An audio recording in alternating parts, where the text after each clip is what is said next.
The 2026 draft will change everything for 4 NBA franchises. That's because the top 4 prospects would have all gone number 1 in the 2024 draft and number 2 behind Cooper Flagg this year. So to recap, that is Coop number 1, then 4 guys from this 2026 draft class, then Dylan Harper and Zachary Reeves-Shea. So who are these mystery kids? And which NBA teams actually have a legit shot at landing them? Well, it turns out all 4 players are worthy of going number 1 right now. So over the next year, somebody is going to separate. So we're not sure about the depth of 2026, but the top is stacked with all-star talent. Also, just like the 2025 draft, the top prospects are all American, one of the weakest European classes in a while. So if you like easy to pronounce names like Nate and AJ, you're gonna love this draft. But let's start with the projected number 1 pick right now. That is Darryn Peterson, a 6'5" guard who will play at Kansas. People were shocked when Darryn stole the number 1 crown from AJ dybansta just a few months ago. If the NBA still allowed high school to the pros, this dude would be in the league next year. He has a pro-level body and his game is polished. A 3-level scorer with that alpha mentality, not afraid to take the last shot. But he can both score and initiate at the guard position, which projects him to be more versatile than a Devin Booker or Donovan Mitchell. But the money he is already making is insane. And that's a theme with all of these kids. We are seeing that NIL is making kids rich at an early age in high school now. So he's from Canton, Ohio, and is super proud of it. Like, dude's favorite NBA player is CJ McCollum because he's also from Canton. But Ohio won't let high school players make NIL money. So what do when Adidas offers you $1 million at 16 years old? You pack up and move to West Virginia. By the next year, he had already signed another multi-million-dollar deal with Fanatics. So companies are betting that he will go number 1. But the craziest thing I saw about Darryn Peterson was Kansas coach Bill Self, who coached Joel Embiid, Andrew Wiggins, said Darryn is the best player we have recruited since we've been here. But number 2 for now is AJ dybansta, 6'9" forward, will play at BYU. And make no mistake, AJ could easily rise back up to number 1 by this time next year. He has that rare combination of size and skill that people compare to Paul George and Jason Tatum. Dude shoots over players in isolation, creates off the dribble, finishes above the rim, and playmakes. But what I love about this kid is his upbringing. His parents are from the Congo, and they have that immigrant mindset. His dad, Ace, got a job as a police officer at Boston University near their home so that the kids could get free tuition, except the kids weren't even born yet. Now, it turned out that all 3 kids are star athletes, so he doesn't actually need the help. In fact, they really don't need the help because he is making bank. Forget brands like Nike paying him, which they do.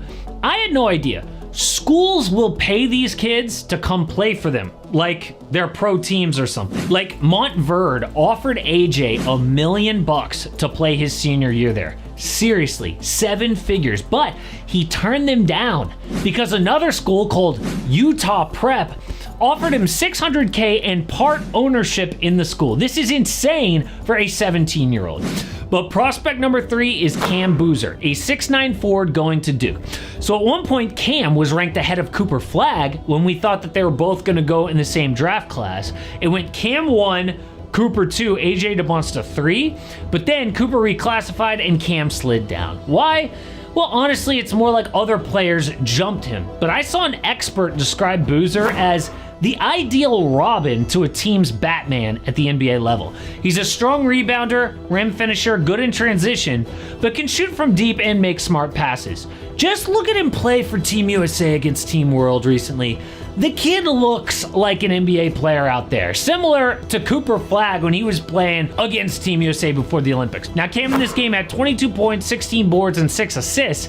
Obviously, the son of a 2-time All-Star Carlos Boozer, and sons of NBA players are generally a good bet. But this kid also somehow has a 4.9 GPA, plays cello in the local orchestra, and tutors both algebra and geometry. However, I said that there were 4 players with a chance to go number 1 in the NBA draft, depending on how this next year shakes out. You may have heard of Darryn Peterson, AJ dybansta, Cam Boozer, but what about number 4, Nate Ament, a 6'10" wing who will play at Tennessee? Yet another two-way forward with skills like a guard, but he's like almost 7 feet tall. But Nate is less developed than the other three. Why?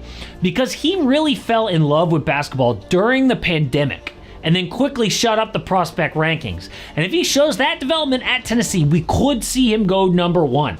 But Nate might have the craziest story of all these prospects. His mom wasn't allowed to go to school as a kid in Rwanda, so UNICEF gave her a scholarship to move to Italy. But while she's there, a war broke out and her entire family was killed. So the Italian family she was staying with adopted her, and eventually she goes back to Rwanda to help out as an adult. Meanwhile, Nate's dad was a small school basketball legend in the US. He joins the Peace Corps after graduation, visits Rwanda, falls in love with Nate's mom, and it's the craziest How I Met Your Mother story ever. So you can imagine the grinder, take nothing for granted mindset that Nate must have. All 4 of these prospects seem like amazing players and people, but which NBA teams are going to tank to get them? Well, obviously anything can happen in the draft. We just saw Dallas with less than a 2% chance go number 1. But mostly the top pick does go to teams with one of those bottom 3 records. Literally 4 years in a row, one of those bottom 3 teams got number 1 since they changed the format in 2019. So who is that going to be 2026? Well, the obvious tanking teams next year are the Jazz, the Washington Wizards, and the Brooklyn Nets. But you know what's crazy? The West is so deep that multiple contending teams just have to suck based on the math. Like, look at the West, right? Tier 1, I've got the Thunder by themselves. Tier 2, the Nuggets by themselves, because they've got Nikola Jokic, and they took OKC to 7 games in the playoffs. Tier 3, I've got the Lakers, Warriors, Rockets, Wolves, and Clippers if healthy. Below that, also teams who are in win-now mode. The Grizz, the Kings, the Mavs, the Suns, the Spurs, and Pels. Which means the only teams who are not competing are the Blazers and Jazz.